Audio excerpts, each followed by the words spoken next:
Glórias ao Senhor. Boa noite, irmãos, irmãs. Graças ao Senhor, nós temos essa maravilhosa oportunidade de estar mais uma vez aos pés do Senhor.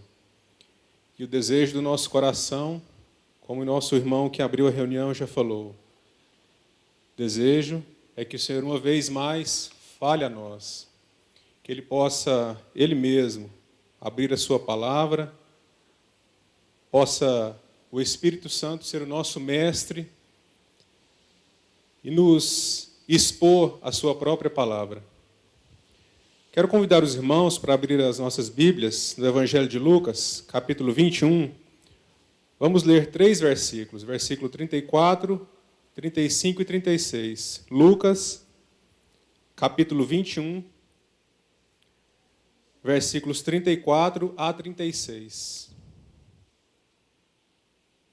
O texto diz assim: acautelai-vos por vós mesmos, para que nunca vos suceda que o vosso coração fique sobrecarregado com glutonaria, embriaguez e com as preocupações desta vida, e aquele dia vos surpreenda como uma armadilha, pois há de sobrevir a todos os que vivem sobre a terra.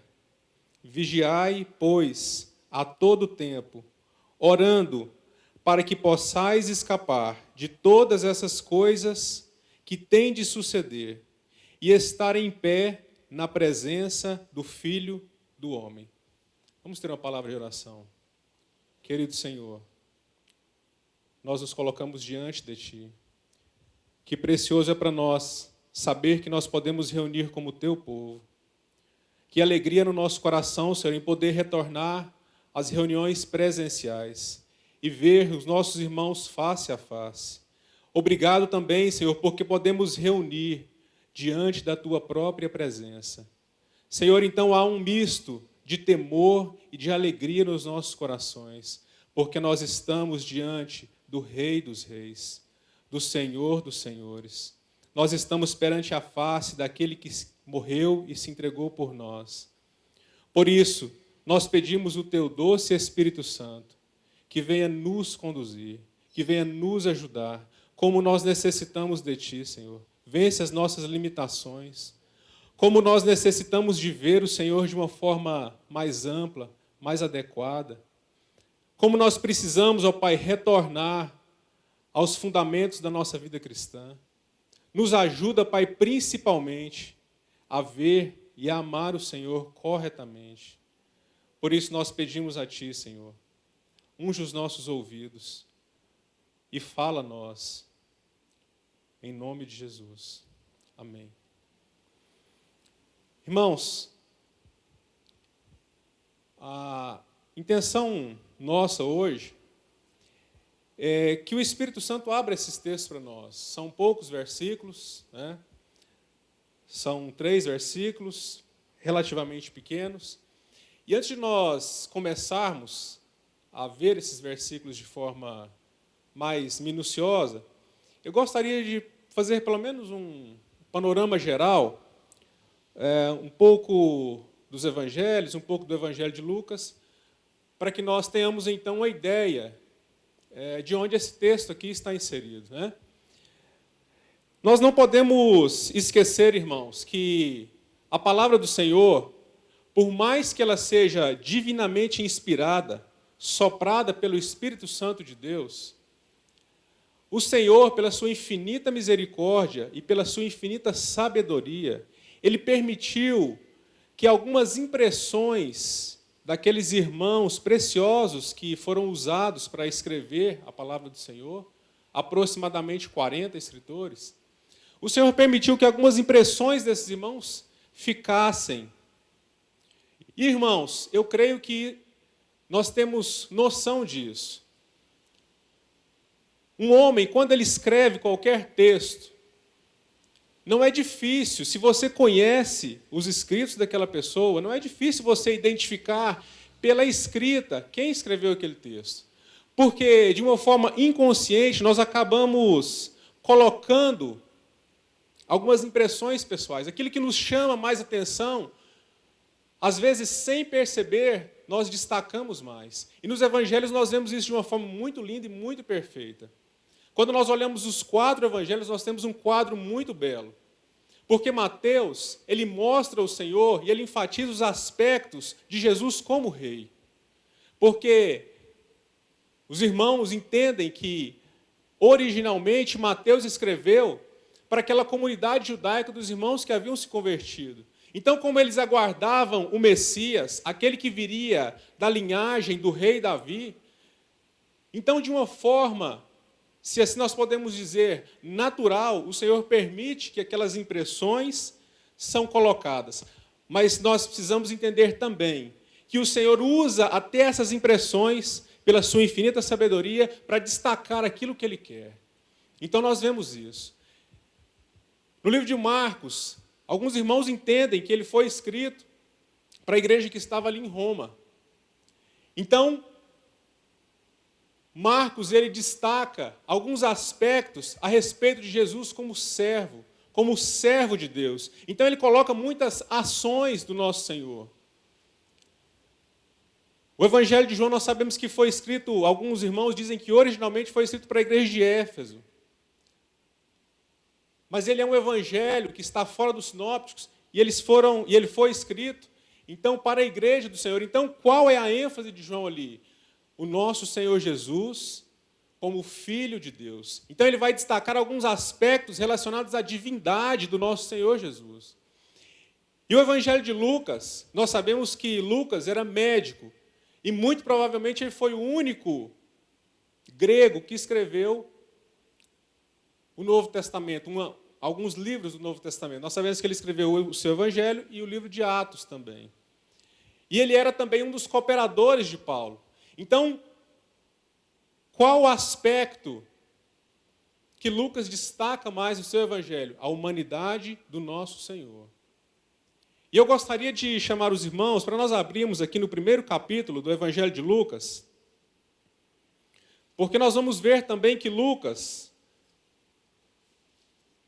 ele não teve contato, assim como João, ele não teve um contato direto com o nosso Senhor Jesus, e os seus escritos não foram a partir daquilo que ele mesmo viu. Lucas capítulo 1, versículo 1.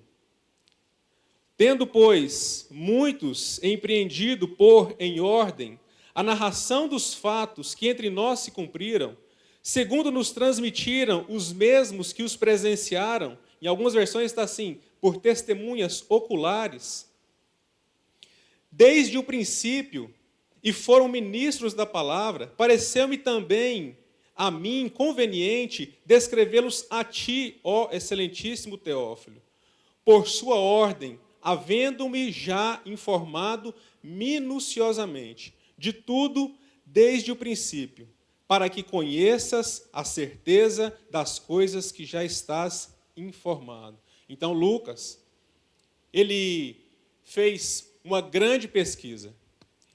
Ele conversou, como ele era um dos cooperadores de Paulo, muito provavelmente Paulo passou para ele muitas impressões a respeito do nosso Senhor, com os próprios apóstolos, muito provavelmente com a mãe de Jesus, com Tiago, irmão de Jesus, e com várias as testemunhas oculares que viram o nosso Senhor Jesus. Então, a partir disso, ele escreve, e alguns irmãos vão dizer que isso é um tratado, e ele mesmo vai dizer também que esse é um tratado. E aqui nós queremos colocar um ponto muito interessante, porque se nós pegarmos o livro de Lucas e o livro de Atos juntos, nós vamos entender que a impressão que nós temos é que é uma obra em 2 volumes. Vamos lá em Atos capítulo 1, por gentileza.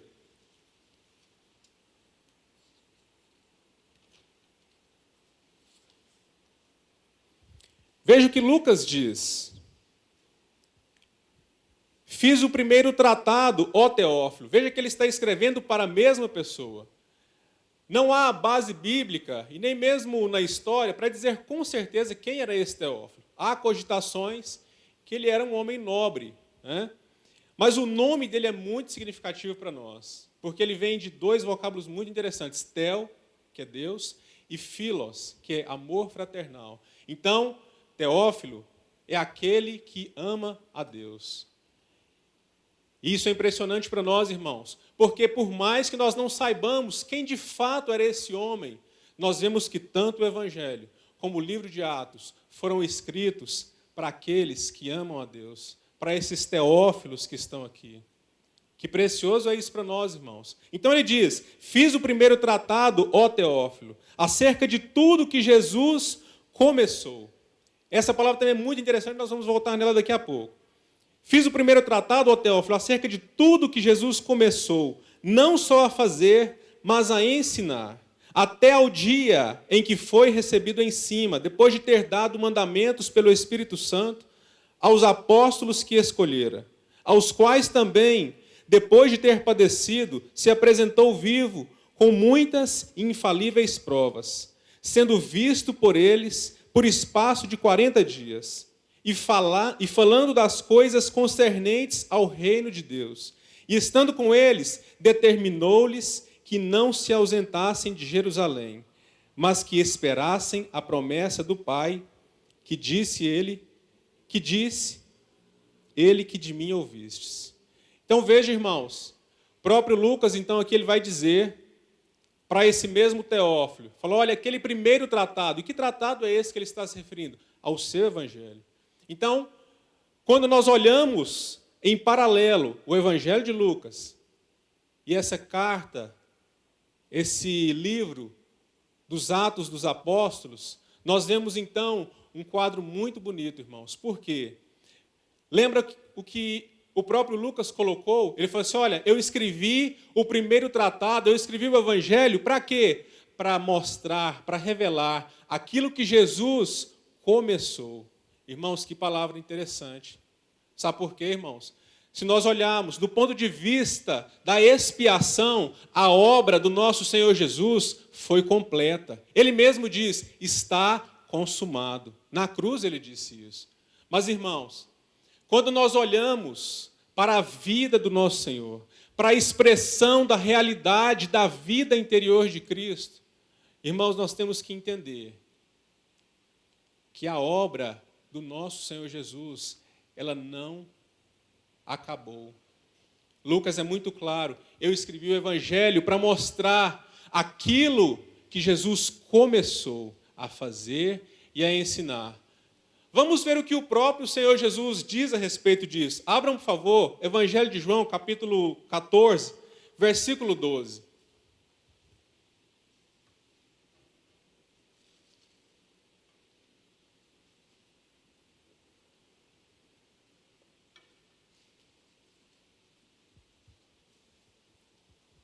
Evangelho de João, capítulo 14, versículo 12.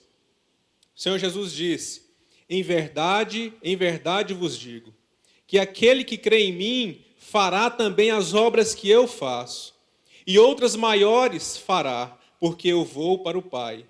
Ainda, aqui no Evangelho de João, capítulo 17, versículo 18.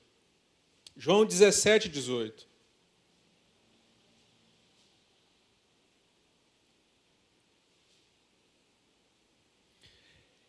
Isso faz parte daquela oração sacerdotal do nosso Senhor Jesus. Momentos antes de ir para a cruz, ele faz uma oração e dentro dessa oração ele diz ao Pai, assim como tu me enviaste ao mundo, também eu os enviei ao mundo. Então, irmãos, quando nós colocamos em paralelo o Evangelho de Lucas e o livro de Atos, esse tratado escrito em 2 volumes, ou esses 2 tratados, nós vamos ver que há aqui um duplo envio.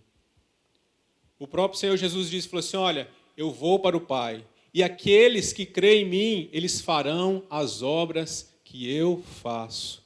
A obra do nosso Senhor Jesus, ela não acabou.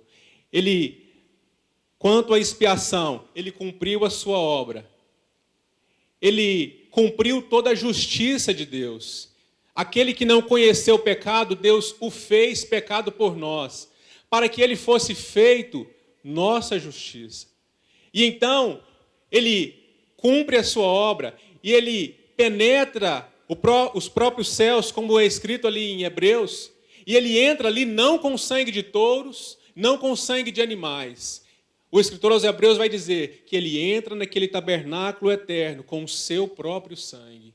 Então ele é o sumo sacerdote e ele é também a oferta. Ele entra ali então e oferece um sacrifício eterno por nós.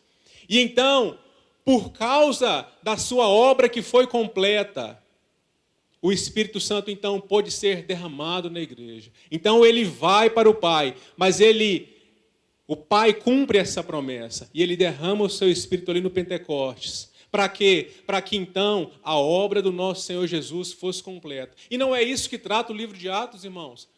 O livro de Atos, alguns irmãos vão dizer que eles são os atos do Espírito Santo, por meio dos apóstolos e da igreja cristã. E de fato é isso, irmãos. O Pentecostes foi derramado na vida da igreja, foi derramado para habitar a igreja e para capacitar a igreja a completar essa obra. Então, os feitos e os ensinos do Senhor, eles precisam ser completados pela igreja. Que lindo isso, irmãos, que Lucas coloca para nós. Jesus começou a fazer. Então, há nessas duas cartas, nesses dois livros, esse duplo envio. Tu me enviaste ao mundo, e eu retorno para ti, mas agora eu os envio ao mundo. Sigamos aqui então, irmãos. Quando nós olhamos então esse texto, nós lemos, para nós não perdermos tempo, né? Ele está dentro do sermão profético. No livro de Mateus, é gasto 2 capítulos para tratar sobre o Sermão do Monte, ou o Sermão do Monte das Oliveiras, né? Ou o sermão profético, como alguns colocam também. E aqui nesse trecho que nós lemos, é um trecho que está dentro desse sermão da montanha. E para nós só contextualizarmos, antes de entrarmos nesse texto, nós precisamos de entender que aqui, muito provavelmente na terça ou quarta-feira, o nosso Senhor Jesus, ele entrou em Jerusalém, naquela entrada triunfal, montada em um jumentinho. E logo depois, ele vai ao templo, e ele faz ali então aquela purificação do templo, né? Ele expulsa aquelas pessoas que estavam fazendo da casa de seu pai uma casa de salteadores.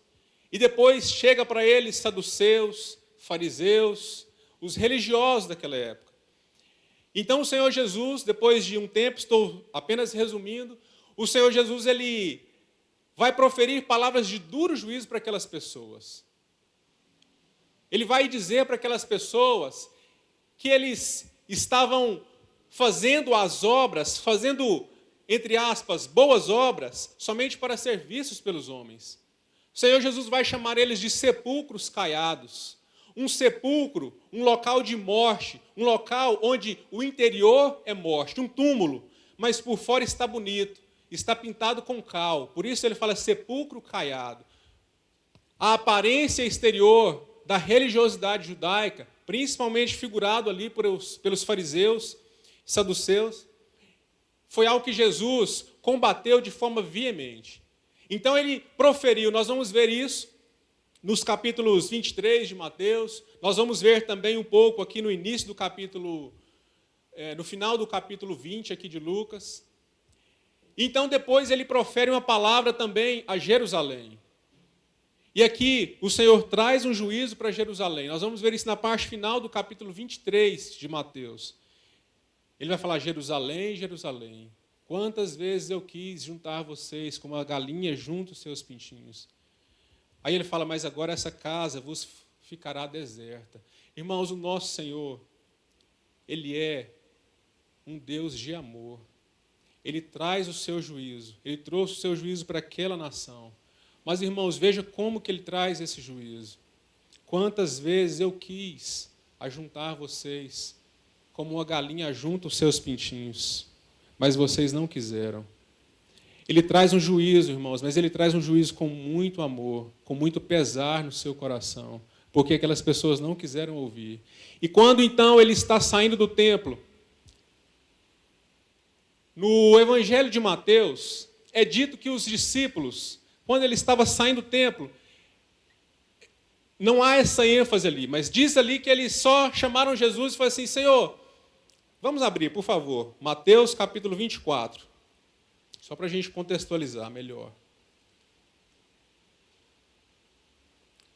Mateus capítulo 24, versículo 1.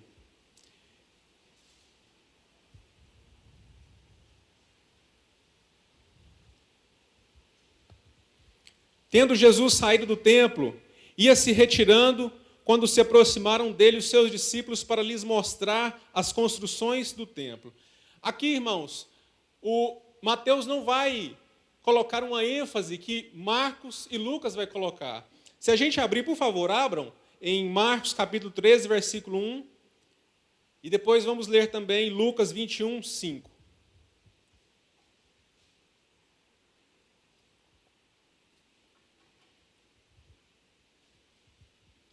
Marcos 13, 1 diz assim: E saindo ele do templo, disse-lhes um dos discípulos: Mestre, olha que pedras e que edifícios. Agora, Lucas capítulo 21 e versículo 5.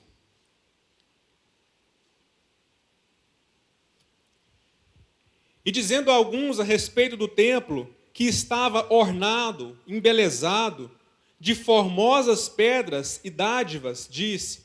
Então, veja que os discípulos do nosso Senhor, eles quiseram como que tirar Jesus daquele clima de juízo, né? Ele proferiu juízo contra aquela classe religiosa. Ele proferiu juízo contra aquela nação que não quis ouvir os profetas que tinham vindo antes e nem ele mesmo. Então, como que se aqueles discípulos quisessem dissuadir o nosso Senhor? Falaram, não, Senhor, o Senhor está falando palavras muito negativas, né? Olha aqui que coisa mais bonita esse templo. E nós sabemos, nosso Senhor Jesus diz para eles, aqui não vai ficar pedra sobre pedra, todas vão ser derrubadas.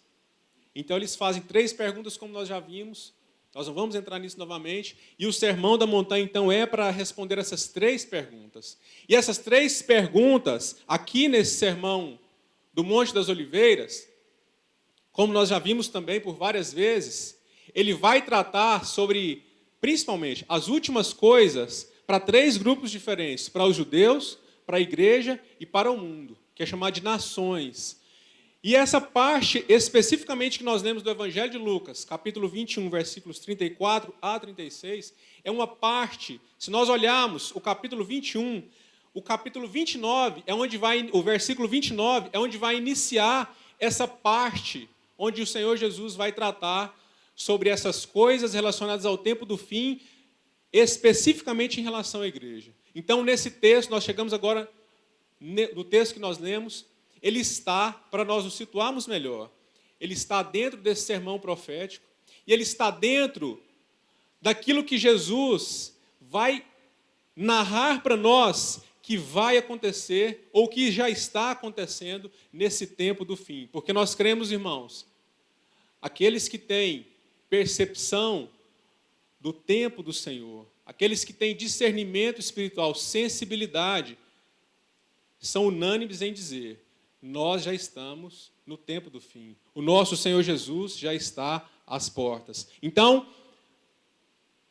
o Senhor Jesus vai dizer, eu gostaria de novo que nós lêssemos esse texto, novamente. Eu gostaria de destacar algumas palavras para a nossa lição. Então, Evangelho de Lucas, novamente, capítulo 21, versículo 34.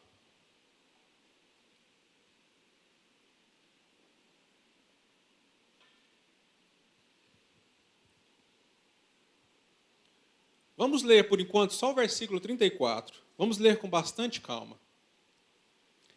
Acautelai-vos por vós mesmos, para que nunca vos suceda que o vosso coração fique sobrecarregado com a glutonaria e a embriaguez e com os cuidados dessa vida, ou com as preocupações deste mundo.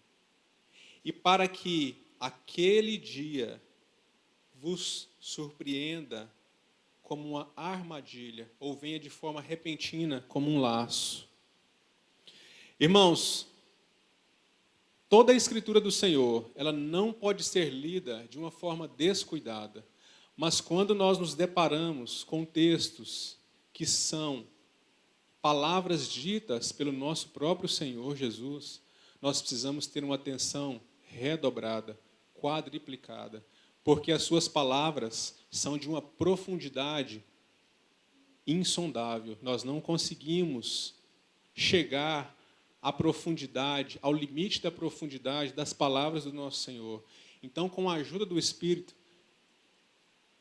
quero tomar algumas palavras aqui e trazer alguns significados, porque nós precisamos atentar aqui, irmãos, como nós dissemos, Lucas, ele era um médico, e Lucas também, por ser grego, muito provavelmente, por ser grego e por ser médico, era um homem que tinha muita habilidade com o grego, muita habilidade com escrita, um homem muito culto. E então, quando ele vai relatar as palavras do nosso Senhor, e quando ele percebe as próprias palavras do Senhor, ditas por aquelas testemunhas oculares, e ele vai colocar isso no texto, irmãos, podem ter certeza, as palavras não são colocadas em vão. E o nosso Senhor Jesus, ele é o mestre por excelência. E sabe o que ele faz, irmãos? Sabe uma das formas, uma das didáticas do nosso Senhor Jesus? Irmãos, se nós temos um filho, ou se nós temos uma criança de 2 anos, e se nós queremos ensinar algo complexo para essa criança, se nós dissermos em uma linguagem adulta, em uma linguagem técnica, em uma linguagem ao nível dos adultos, essa criança vai compreender? Claro que não, irmãos. O que é necessário fazer então? É necessário nós rebaixarmos, irmos à altura daquela criança e falar da forma com que ela entende, para que ela seja ensinada. O nosso Senhor Jesus, da mesma forma, irmãos, por que vocês acham que ele utilizou muitas parábolas para ensinar? Até mesmo coisas relacionadas ao reino de Deus. Ele utilizou várias parábolas.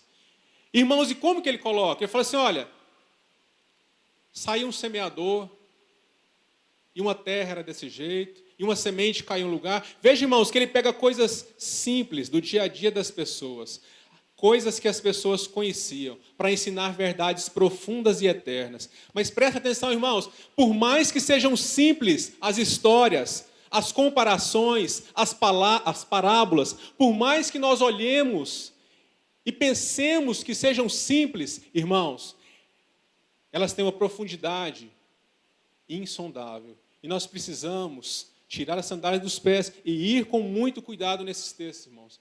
Então aqui, essa primeira palavra desse texto que nós lemos, acautelai-vos. O significado dela, de uma forma simples, de uma forma literal, ela significa trazer para perto, ou atracar uma embarcação, trazer um navio à terra. Naquela cultura, quando eles queriam dizer que um barco, quando um navio, uma embarcação, estava em alto mar, e estava às vezes em perigo, em um mar agitado, quando eles iriam dizer respeito a atracar aquela embarcação, eles diziam, vamos acautelar essa embarcação. Ou a embarcação, o navio foi acautelado. O que isso quer dizer? Quer dizer que ele foi trazido, que ele foi tirado daquele mar agitado e foi colocado em um local seguro. Foi atracado, foi colocado em um porto, trouxe do mar agitado e trouxe para perto. Trouxe, então, do alto mar para um porto seguro. Irmãos, que palavra significativa é essa para nós? Sabe por quê, irmãos? Esse mundo em que nós vivemos é um mar muito agitado. Há tanto barulho, há tanto movimento, há tantos perigos. Irmãos, e se nós não atracarmos a nossa mente, se nós não aportarmos a nossa mente nesse porto seguro, irmãos, podem ter certeza, nós vamos naufragar. Enquanto nós estivermos aqui, irmãos, presta atenção nisso, nós ainda precisamos, não há como sair deste mundo, né? Nós estamos neste mundo, nós estamos ainda neste mar, mas a grande pergunta é, nós estamos em alto mar, aventurando à deriva, nesse mar agitado, ou nós estamos nesse porto seguro, nessa rocha eterna que é Cristo? Irmãos, não imaginem que o nosso Senhor que Ele colocou essa palavra em vão. Ele sabia daquela cultura. Ele sabia que quando ele falasse isso, aquelas pessoas iam entender o que ele estava dizendo. Então, preste atenção nisso, irmãos. Olha que significado lindo. Acautelar. Acautelai-vos. Em algumas versões está, tenham cuidado. Cuidai de vós mesmos. Algumas versões estão isso. Mas a palavra no original é essa. Trazer para perto. Trazer um navio para o porto. Mas não só isso. Essa palavra também significa mudar a mente para. E também tentar ser solícito a uma pessoa ou a algo. Assistir-se a si mesmo. Dar atenção a si mesmo. Ter cuidado. Aplicar-se a. Concentrar-se em algo, segurar, apegar-se a uma pessoa ou coisa, ser dedicado a algo ou alguém. Agora olha, um último significado ainda, devotar pensamento e esforço. Irmãos, veja que precioso o nosso Senhor está dizendo aqui para nós. Ele sabia que nesse tempo do fim, nós viveríamos dias muito difíceis, muito conturbados, mas ele diz essa palavra para nós: tenham cuidado de vós mesmos, acautelai-vos, tragam a mente de vocês para perto de mim, peguem a mente de vocês e tragam para esse porto seguro que sou eu. Façam isso, tenham devoção de pensamento e esforço para sair desse mar agitado e ficar nessa rocha segura. Tudo isso essa palavra significa. Prosseguindo então, ele fala, acautelai-os por vós mesmos, para que nunca vos suceda que o vosso coração, irmãos, aqui, essa palavra coração, no texto bíblico, ela tem vários significados. E o significado específico deve ser analisado de acordo com o contexto em que ele está inserido. Né? Coração, ele pode significar o órgão do nosso corpo que pulsa sangue. Ele pode significar, e aqui já mais dentro do que o Senhor Jesus está falando, ele pode significar a sede dos nossos pensamentos, a sede da vida espiritual. E aqui, irmãos, tenho para mim, posso estar equivocado, mas tenho para mim que dentro desse contexto, Jesus está falando principalmente da nossa mente. Quando ele fala coração, ele se refere à sede dos nossos pensamentos, da nossa mente. Por quê? Porque ele fala mais à frente, para que o vosso coração não fique sobrecarregado. Então, até onde eu consigo ver, dentro desse contexto que nosso Senhor Jesus está tratando, ele está falando de alma, ele está falando de mente. Ele está falando para nós tomarmos muito cuidado para que a nossa mente não fique muito sobrecarregada. E nós vamos entrar nas outras palavras. Mas ainda nós, falando aqui sobre o significado dessa palavra coração, nós podemos dizer também que é a fonte e lugar dos pensamentos, paixões, desejos, apetites, afeições, propósitos, esforço, entendimento, faculdade, inteligência, tudo que se diz respeito à nossa alma, ao nosso intelecto, às nossas emoções, às nossas vontades, às nossas afeições. Então ele diz, tomem cuidado, acautelai-vos, tragam para perto, tenham cuidado, acautelai-vos por vós mesmos, para que nunca vos suceda que o vosso coração fique sobrecarregado. E aqui, para nós ganharmos tempo, eu gostaria de colocar essas três palavras em conjunto, glutonaria, embriaguez e cuidados dessa vida. Porque o nosso Senhor Jesus ele vai colocar essas três expressões nesse mesmo grupo. Ele fala assim, olha, cuidado para que a mente de vocês não fique sobrecarregada com essas coisas. E quais coisas? Glutonaria, embriaguez e cuidados dessa vida. E para resumir um pouco mais, irmãos, nós podemos pegar essas duas primeiras, glutonaria e embriaguez, até porque no original elas são palavras que são sinônimas, se assim a gente pode dizer. A primeira, ela diz como o efeito de uma bebedeira, algo parecido com uma ressaca, por isso em que algumas versões está com a consequência, em algumas versões está até orgia, consequências de bebedeiras, consequências de comer muito, né? Então aqui nós podemos resumir essas duas primeiras expressões como um desejo desenfreado pelas coisas naturais e pelas coisas carnais. E não só isso. Glutonaria e embriaguez têm a conotação de quê? De um excesso. De alguém que não tem equilíbrio. De alguém que toca em coisas naturais, em coisas dessa terra, mas não tem limites, não é comedido. E aí ele é engolfado por essas coisas. Ele é dominado. Irmãos, nós podemos e devemos comer. Mas aqui o nosso Senhor Jesus está tratando, e muito provavelmente aqui, é lógico que ele usa essas palavras, essas expressões do cotidiano da nossa vida natural. Mas o que ele quer dizer é muito mais do que isso, é muito mais profundo do que isso. O que ele quer nos ensinar aqui é que nós não podemos nos entregar às coisas naturais e às coisas carnais. E muito mais do que isso, as coisas naturais que são lícitas, elas não podem nos dominar. Como Paulo já colocou para nós, eu posso todas as coisas me são lícitas, mas nem todas me convêm. Todas as coisas me são lícitas, mas eu não me deixarei dominar por nenhuma delas. Irmãos, e aqui nós precisamos tomar muito cuidado.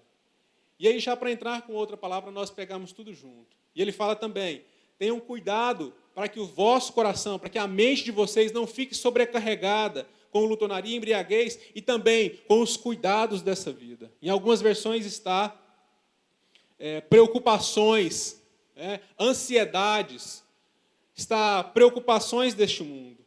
E a palavra aqui, quando fala vida, é uma vida biológica. Está se referindo aqui a uma vida natural. Então aqui qual é a conotação? Que o coração de vocês não fique sobrecarregado com aquelas coisas que são lícitas, mas são coisas desta vida biológica. Vocês precisam correr atrás disso, vocês precisam trabalhar, vocês precisam preocupar com as coisas dessa vida? Sim. Mas o Senhor Jesus está dizendo algo muito mais profundo. Ele fala assim, olha, cuidado para que isso não sobrecarregue a mente de vocês.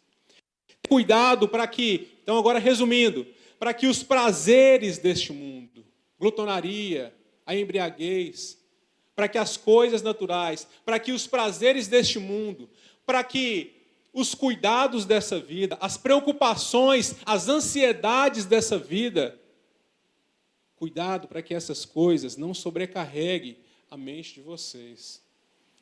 E aí ele vai terminar essa parte, e aí ele vai explicar o porquê nós devemos tomar cuidado para que essas coisas não sobrecarreguem o nosso coração. Sabe por quê, irmãos? Olha como que o nosso Senhor é preciso nas palavras. Ele fala assim, olha, cuidado para que o coração de vocês não fique sobrecarregado com prazeres dessa vida, com uma vida desenfreada, com os cuidados deste mundo, com os afazeres, com excesso de trabalho. Cuidado para que isso não sobrecarregue o coração de vocês. Sabe por quê? Porque se vocês estiverem sobrecarregados, se a mente de vocês estiver sobrecarregada com isso, vocês não terão percepção. Se a nossa mente, irmãos, estiver sobrecarregada com os prazeres, com os desejos desse mundo, com os cuidados dessa vida, nós não vamos perceber o tempo da visitação do Senhor. Sabe por quê, irmãos? Porque essas coisas nos distraem. Essa palavra,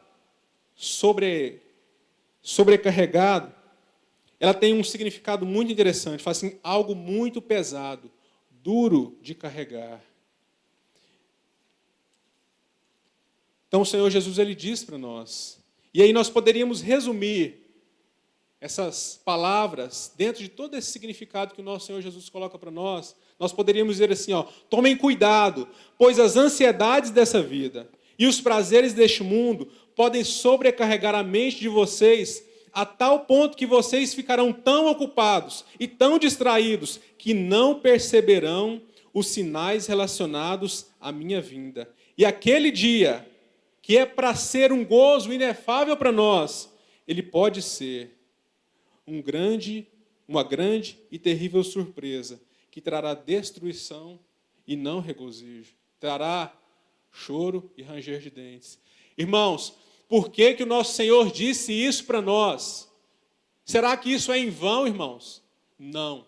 Ele sabia exatamente o tempo, ele sabia exatamente o ambiente espiritual que nós estaríamos vivendo hoje, agora. Irmãos, e não é isso que nós temos visto. Irmãos, que palavras mais atuais do nosso Senhor, porque nós temos visto, de fato, que este mundo, ele é um mar muito agitado, muito cheio de barulho. Há um texto muito interessante, não precisa de abrir, irmãos, mas Daniel, de forma profética, revelado pelo Espírito, ele disse também algo, um texto que os irmãos conhecem bastante. Ele fala assim, que Satanás ele iria magoar a expressão que ele coloca ali, ele iria magoar os santos do Altíssimo. Os irmãos sabem qual o significado dessa palavra magoar. Ela é o que? Gastar, consumir, importunar a mente de forma constante. Irmãos, não é isso que Satanás tem feito nesse tempo? Irmãos, ele tem feito algo que nós podemos chamar de uma cultura do excesso de ocupação, de trabalho, e uma cultura da distração. Irmãos, então, sabe o que ele faz? Assim como aconteceu lá com o faraó, quando aquela nação estava presa ali no Egito, qual foi a atitude de faraó para que os filhos de Israel eles não saíssem dali? Ele aumentou o trabalho deles. E é exatamente isso que esse faraó tem feito nesse tempo, irmãos. Você pode conversar com qualquer dos irmãos que estão aqui. Todos dirão a mesma coisa. Nunca tiveram uma carga, uma imposição de trabalho dessa terra tão grande como no nosso tempo. Será que isso é normal, irmãos? Claro que não. Isso tem conotação espiritual. Satanás tem feito de tudo para roubar o nosso tempo do Senhor com o trabalho. E aí, irmão, sabe o que ele faz? Ele vai nos entupindo de trabalho, cada vez mais e mais. Ele vai impondo um ritmo tão acelerado para nós, que se nós não tomarmos cuidado, nós vamos ficar sobrecarregados, com esse peso difícil de carregar. E ele vai impondo mais e mais trabalho. E aí nós ficamos cansados, nós ficamos desanimados, nós perdemos as forças. E aí sabe o que ele faz? E ele nunca tem feito como ele nunca fez como ele tem feito nesse tempo. Ele tem colocado, tem implementado de forma muito forte uma cultura da distração. E isso está impregnado por todos os lados, em redes sociais, em várias ofertas de descanso, de gozo, de alegria, de deleite. Não é isso, irmãos, que ele tem feito? Então, sabe o que Satanás faz? Ele cria essa teia nesse mundo, porque esse mundo nós não podemos esquecer. Ele é um sistema milimetricamente organizado, projetado. É muito parecido com um sistema de computador. Os irmãos que entendem aqui de informática poderiam até explicar melhor para nós. Mas esse mundo, como sistema, ele é programado. Por isso que talvez se chama sistema. Ele é programado para, de fato, prender as pessoas. Então, ele cria esse ciclo vicioso. Lógico que ele usa muitas ferramentas, mas essas duas, pelo menos para mim, estão muito claras. Ele aumenta demais o nosso trabalho. E aí, qual a nossa reação? Cansaço, desânimo. E aí o que ele oferece? Olha aqui, ó. Aqui há tantas oportunidades para você ter descanso neste mundo, para você ter deleite neste mundo, para você ter satisfação nesse mundo. Não é isso que ele tem feito, irmãos? Sim, irmãos. É isso que ele tem feito. E é por isso que nós precisamos tomar muito cuidado. E é dessas coisas que o nosso Senhor Jesus acabou de dizer para nós. Os prazeres deste mundo e os cuidados dessa vida. O excesso de ocupação. E depois, como uma forma, um escape, os prazeres deste mundo.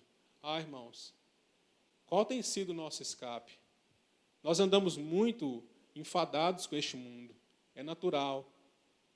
Nós andamos muito cansados. Nós trabalhamos, estudamos, temos muitas atividades. Nós moramos em uma cidade grande, irmãos. A rotina, o trânsito, tudo isso cansa tanto. E, irmãos, qual tem sido o nosso deleite? Qual tem sido o nosso escape? Será que nós temos buscado descanso em coisas deste mundo? Irmãos, que nós tomemos muito cuidado, porque o nosso descanso é uma pessoa, o Senhor Jesus. O nosso deleite, o nosso prazer deve ser somente Ele, irmãos. Então, que a advertência do nosso Senhor, tome muito cuidado com os prazeres deste mundo e com os cuidados dessa vida. E aqui, irmãos, já concluindo, nós precisamos fazer essas reflexões que nós acabamos de dizer. Diante desse desgaste mental que nós estamos submetidos, qual tem sido o nosso escape? Nós precisamos ir para casa hoje com essa reflexão, irmãos. Sabe por quê? Porque, às vezes, de uma forma involuntária, nós buscamos o nosso escape e nós temos muitas justificativas para isso, irmãos. Nós podemos dizer, eu estou tão cansado, então eu preciso de uma pescaria. Nós que somos homens, gostamos muito disso. Nós dizemos, então, eu estou muito cansado e eu mereço umas férias. Eu preciso pescar. Irmãos, não há nada de errado nisso. Só que será que essas coisas são para que nós coloquemos o nosso coração, para que nós coloquemos nisso como sendo uma válvula de escape para nós, como sendo o nosso descanso, como nosso prazer? Não pode ser, irmãos. Em que têm sido colocadas as nossas afeições? Irmãos, se neste mundo tão agitado, com esse desgaste tão grande nas nossas mentes, se nós não aprendermos, se nós não exercitarmos, irmãos, dia a dia, uma vida de devoção no Senhor, se nós não fizermos esse exercício de trazer a nossa embarcação para esse porto seguro, irmãos, nós vamos naufragar. Então, que o Senhor nos ajude, né? Então, diante de tudo isso, irmãos, nós precisamos de olhar para o nosso Senhor e ver esse doce e amado Senhor dizendo para nós, acautelai-vos, tenham cuidado de vocês mesmos, cuidado para que a mente de vocês não fique sobrecarregada.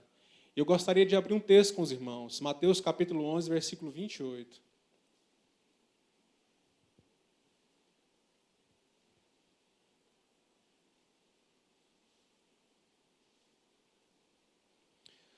Nosso Senhor Jesus vai dizer, vinde a mim.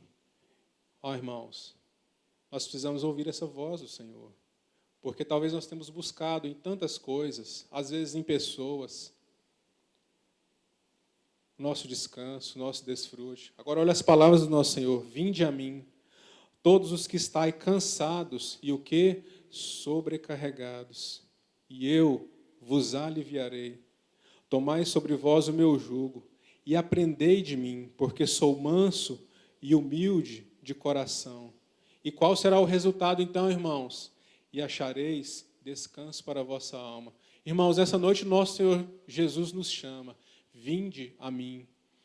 Irmãos, nós temos colocado, às vezes, a nossa esperança, nós temos colocado o nosso descanso, o nosso alívio em tantas coisas, mas há somente uma, irmãos, que pode de fato tirar de nós esse peso. Há somente uma pessoa que pode nos aliviar dessa sobrecarga que nós estamos neste mundo. Então, que nós ouçamos essa doce voz do chamar, vinde a mim, porque em mim vocês vão encontrar alívio. Em mim, vocês que estão cansados e sobrecarregados, venham a mim. Venham para esse porto seguro. Vocês ainda devem estar neste mundo. Vocês ainda vão ficar no mar. Mas fique no mar, mas fique perto de mim. Fique atracado, fique aportado nesse porto seguro. Irmãos, uma reflexão também que nós precisamos de fazer. Por que que às vezes nosso prazer, o nosso deleite tem sido em tantas coisas e não, Senhor? Irmãos, é porque, muito provavelmente, o nosso amor ao Senhor ainda precisa ser muito ajustado. Salmo 1 é muito interessante. Não precisa abrir. No capítulo 1, versículo 1 do Salmo 1, traz algo muito interessante. Ele vai falar, né, daquele homem que não andava segundo o conselho dos ímpios. E ele começa dessa forma: feliz, mais que feliz, bem-aventurados, ou bem-aventurado o homem que não anda no conselho dos ímpios, não se detém no caminho dos pecadores, não se assenta na roda dos escarnecedores. Antes, ele faz um contraste.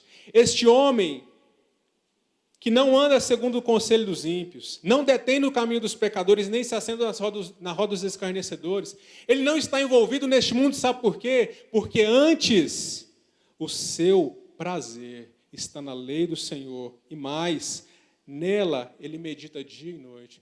Irmãos, muito provavelmente, nós estamos ainda em alto mar, nós estamos ainda em um mar muito agitado, porque o nosso prazer, de fato... Porque, irmãos, nós podemos ler a palavra do Senhor todos os dias. Nós podemos estudar até a palavra do Senhor. Mas será que é o nosso prazer a lei do Senhor? Será que, de fato, isso arranca de nós um desejo profundo? Será que nós temos, de fato, prazer em ver a palavra do Senhor? E será que nós meditamos nela dia e noite? Precisamos ter cuidado com isso, irmãos. Eu gostaria de concluir com o texto. Se o Senhor, em outra oportunidade, permitir, a gente vê os versículos 35 e 36. Mas há um texto muito interessante, não precisa de abrir também. Colossenses 3, os versículos 1 e 2.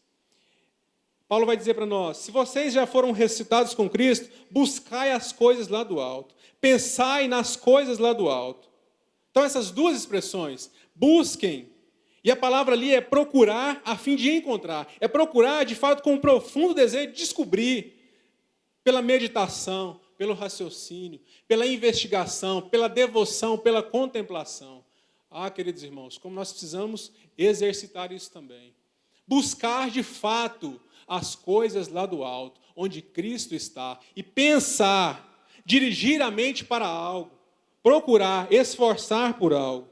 Como nós precisamos, irmãos. Para concluir, eu gostaria de colocar um texto para nós. Como nós já dissemos, muito provavelmente, irmãos, nós não estamos acostumados a, de fato, pensar e a buscar com afinco, com esforço, constantemente, dia e noite, as coisas lá do alto, porque talvez as nossas afeições ainda estão em outras coisas. E o Senhor precisa corrigir isso em nós, irmãos. E esse é o desejo do nosso coração, que Ele corrija de fato as nossas afeições. E eu gostaria de colocar uma sugestão para nós, irmãos. Geralmente as nossas afeições são aquilo que arranca de nós. Outro dia eu conversava com um irmão e ele deu um exemplo muito prático. Irmãos, principalmente nós, homens, aqueles irmãos que gostam muito de futebol. Ele pode trabalhar o dia todo em um serviço braçal, mas se deu 8 horas da noite, ele tem um convite para jogar futebol, ele está muito cansado, mas ele vai assim mesmo. Por que ele vai, irmão?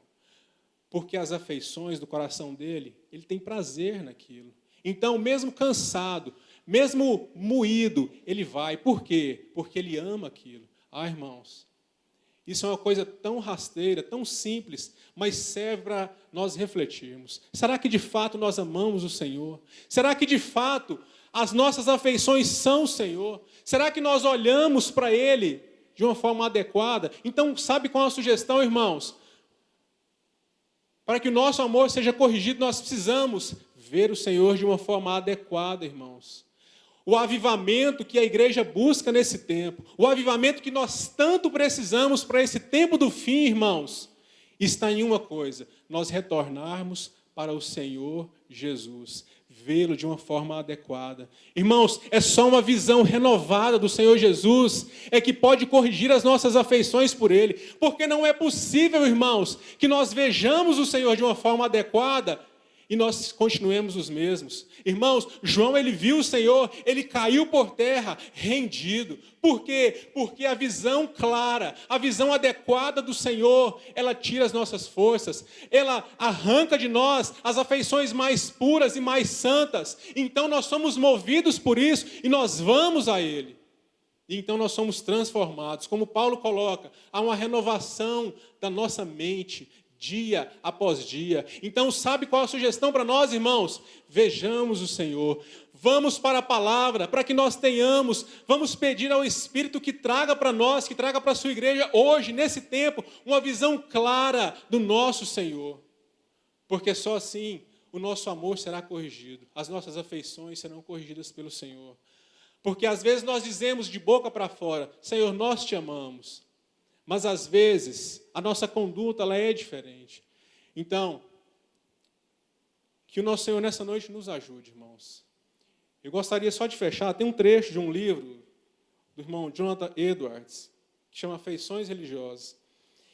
E tem um trecho muito bonito que ele fala assim: como podem se assentar e ouvir comodamente sobre a largura, o comprimento, a altura e a profundidade do amor de Deus em Cristo Jesus, sobre o Pai oferecendo o Filho, incomensuravelmente amado, em sacrifício pelo pecado dos homens, sobre o amor ímpar do inocente, santo e terno Cordeiro de Deus, manifestado na angústia de morte, no suor de sangue, nos brados pungentes e no coração partido.